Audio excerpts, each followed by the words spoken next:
Selamat siang teman-teman semua. Saya sebelum jawab itu mau bilang, jadi saya tidak terlalu yakin apakah teman-teman sadar apa yang sedang dipaparkan Fajri sebagai wakil dari peneliti itu ini adalah penelitian yang sangat mendasar, sangat dalam dan sangat luas. Dan dampaknya luar biasa. Saya sadar itu karena tadi malam udah ditentir duluan, udah diajak diskusi, udah di lobby Fajri dulu. Fajri udah memberikan masukan-masukan. Ya kan kita berdebat cukup lama, cukup panjang. Dan pas yang kali ini jadi kali kedua lah kira-kira saya dengar yang lebih detail. Tapi tetap saja saya perlu mencerna beberapa kali hal-hal yang disampaikan oleh Fajri. Jadi ini menurut saya ini mungkin nanti seperti kayak kitab-kitab yang kitab-kitab tua yang kalau setiap dibaca dia ada hal yang baru. Saya pikir itu seperti itu. Nah untuk menjawab Rani, itu ada satu contoh. Tadi yang sudah disampaikan restoratif justice. Ada penghentian penyidikan ada penghentian penyidikan karena mekanisme keadilan restoratif baik di penyidikan maupun apalagi di penyelidikan. Pertanyaannya, kalau di penyelidikan, jadi tindak pidana apa yang mau diselesaikan? Kan di penyelidikan belum ada tindak pidana.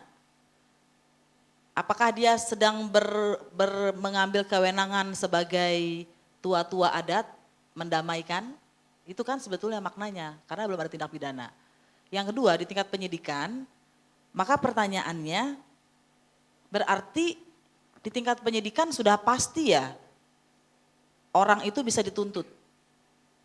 Jadi sebetulnya kan di penyidikan itu kalau berkas perkara dibawa ke kejaksaan, dia masih bisa dibalikin lagi oleh penuntut. Baik karena kurang bukti maupun mungkin ini nggak bener nih semua nih penyidikan kamu nggak jadi. Jadi sebetulnya ketika orang ada penyidikan itu belum tentu akan ada tindak pidana. Kok sudah di restoratif justice, kok sudah didamaikan, berarti penentu kewenangan apakah orang itu berhak untuk diadili atau tidak itu sudah berubah di tingkat penyidikan. Sebetulnya menurut saya maknanya itu. Dulu yang bisa menggabungkan atau memisahkan perkara itu penuntut. Sekarang polisi. Jadi sebetulnya ini penyidik sudah masuk lebih jauh lagi menjadi seperti penuntut. Dia sudah mengambil sebagian kewenangan penuntut. Tapi itu hanya masalah satu bagian kecil dari riset yang disajikan oleh PSHK dan saya terpancing jadinya.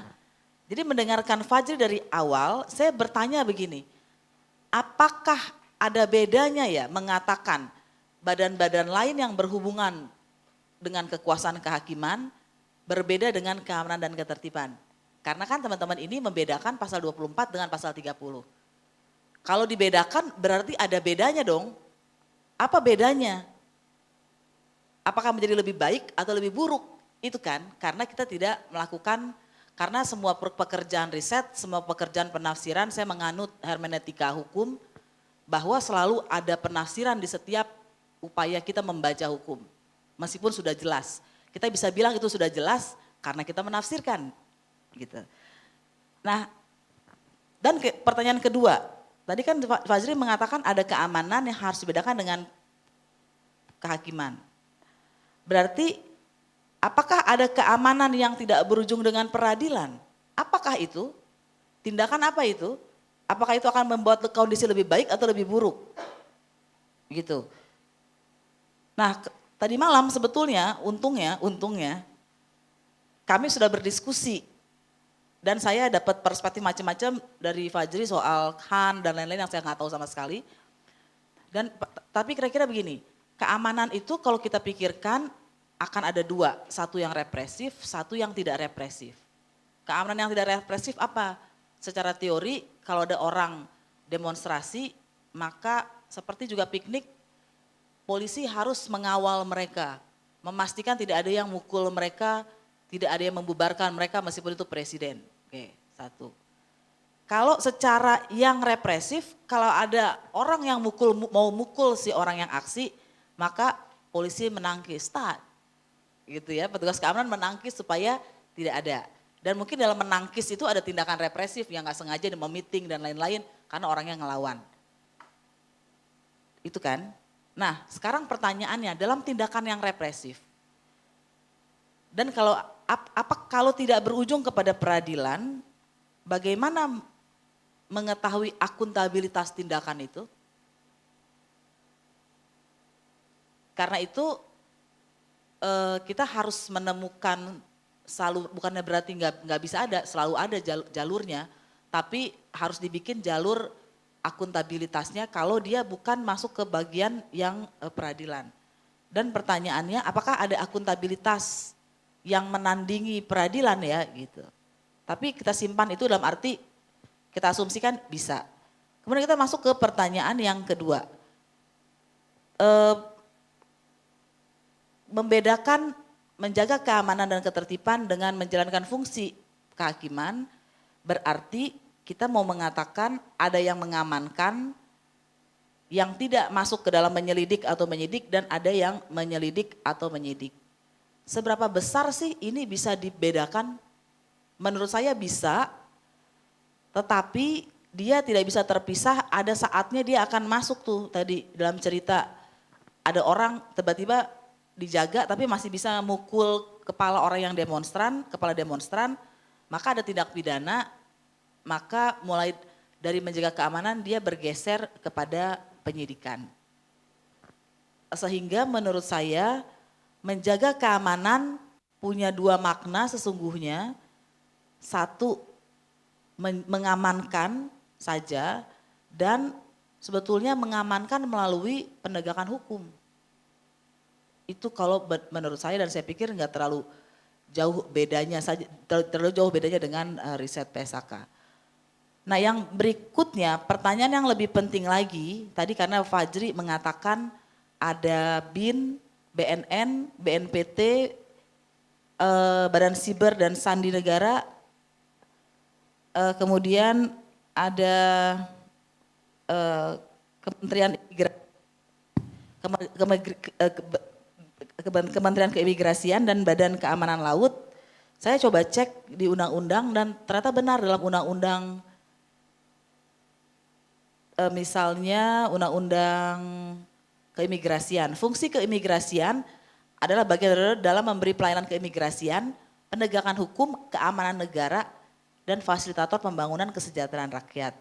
Jadi undang-undang sendiri pun agak campur-campur antara penegakan hukum dan keamanan negara.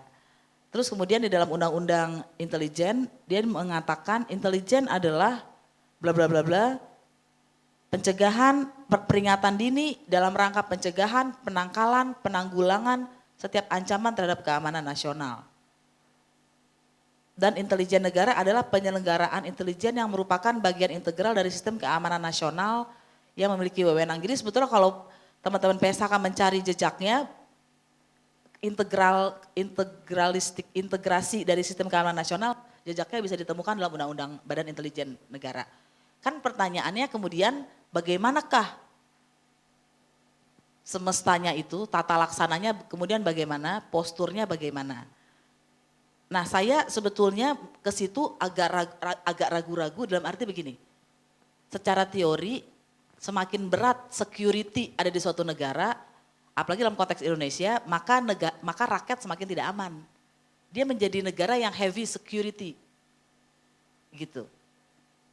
Nah dan kita tahu di dalam hak asasi manusia ada dua jenis security, satu national security dan yang kedua human security. Human security diperkenalkan baru-baru ini untuk menandingi national security yang sudah lama.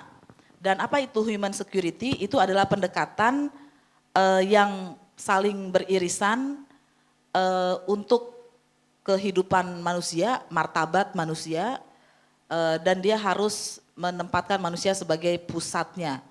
Dan karena itu dimensi-dimensi keamanan manusia itu termasuk keamanan individu dari ancaman kejahatan, kekerasan, perang, dan pelecehan.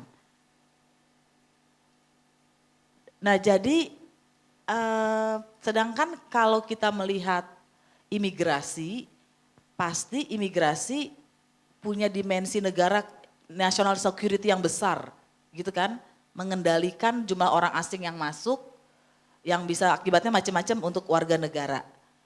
Nah jadi saya sebetulnya sedang bertanya-tanya, Kalau kita mengakui secara lugas bahwa di Indonesia ini ada 6 aktor keamanan plus polisi jadi 7, bagaimana ya pengaturannya? Tentu saja tadi teman-teman risetnya udah banyak banget, tapi bagaimana agar ini tidak menjadi squad baru yang kemudian menganggap kita adalah security forces dan kita bisa menaklukkan rakyat dan kita banyak gitu. Itu menurut saya itu adalah sisi kelam ketika kita melakukan pengakuan. Sisi terangnya sudah disampaikan oleh banyak sekali oleh PSAK bahwa ya begitu diakui dia diatur. Nah yang terakhir sekali sebetulnya yang sering sekali dilupakan oleh orang di Indonesia, artinya pemerintah Indonesia adalah model keamanan sangat tergantung dari ancamannya. Ancamannya itu apa? Jadi kalau kita kalau kita dulu polisi itu syarat untuk jadi polisi berapa tingginya jadi? 165 laki-laki, perempuan 155 kali ya, kayak gitu ya. Dan atau berotot, kan rata-rata kalau kita lihat polisi berani bagus-bagus, bener gak? Saya belum pernah lihat sih polisi disabilitas atau yang gak tinggi, gak jangkung atau gak kuat.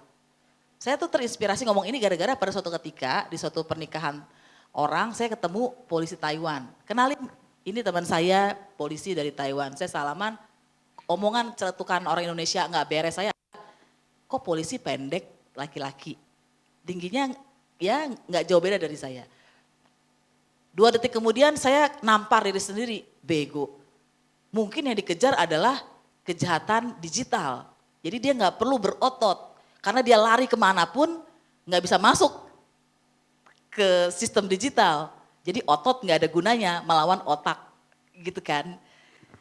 Nah dari gambaran yang sangat sederhana ini, sebetulnya yang lebih rumit, apa sih yang diasumsikan Indonesia, yang dikaji oleh Indonesia betul-betul menjadi ancaman Indonesia, baik ancaman terhadap national security, negara, bangsa, maupun human security-nya kita.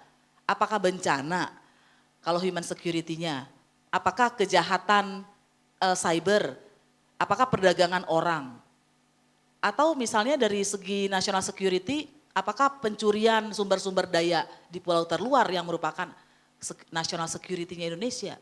Dengan di sanalah maka dia bisa, dari situlah sebetulnya posturnya baru bergerak. Ada keamanan apa aja yang harus ditempatkan, berapa jumlahnya, orang seperti apa, itu semua mengikuti ancaman keamanannya. Karena itu Amerika misalnya kalau soal pertahanannya udah mulai memikirkan keamanan dari IT, dari makhluk-makhluk dari luar gitu. Kalau kita kan masih sibuk di situ-situ aja, judi, alat kontrasepsi gitu ya. Jadi menurut saya pada akhirnya kalau kita mau mengikuti jalur pikiran penelitian PSAK yang sangat mendasar dan sangat luas, dan mungkin ini kajian paling terbaru yang menurut saya sangat-sangat mendasar ini, kita bisa harus mulai memikirkan mengajak negara kalau berani.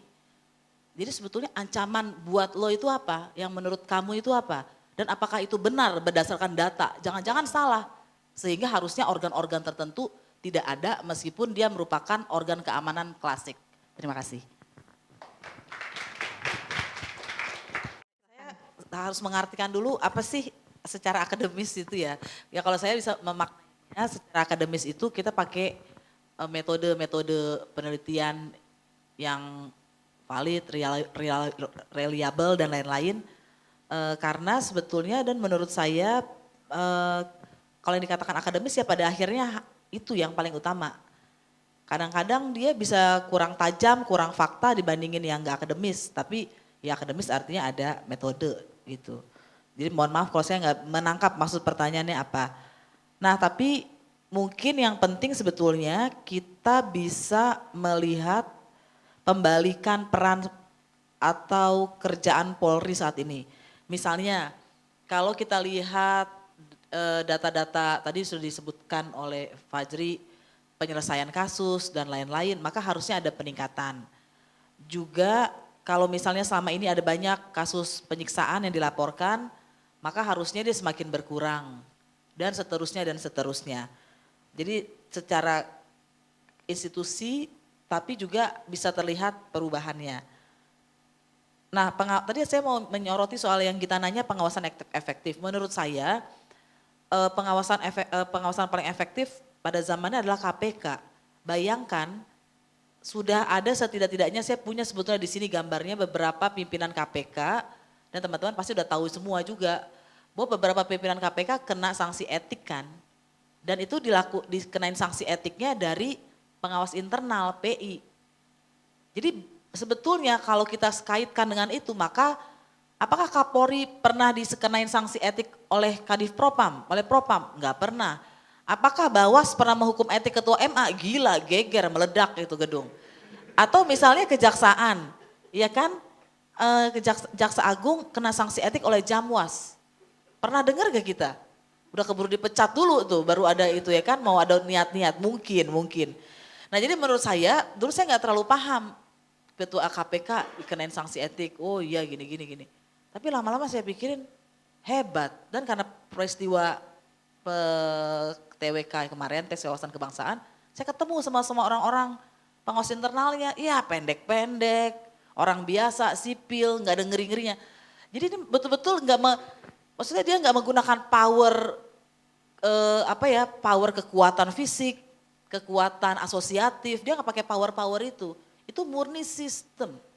Orang biasa aja kayak kita semua.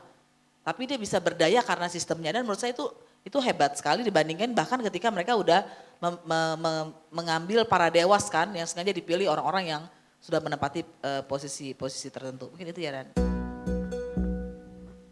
Makasih Mbak Asvin.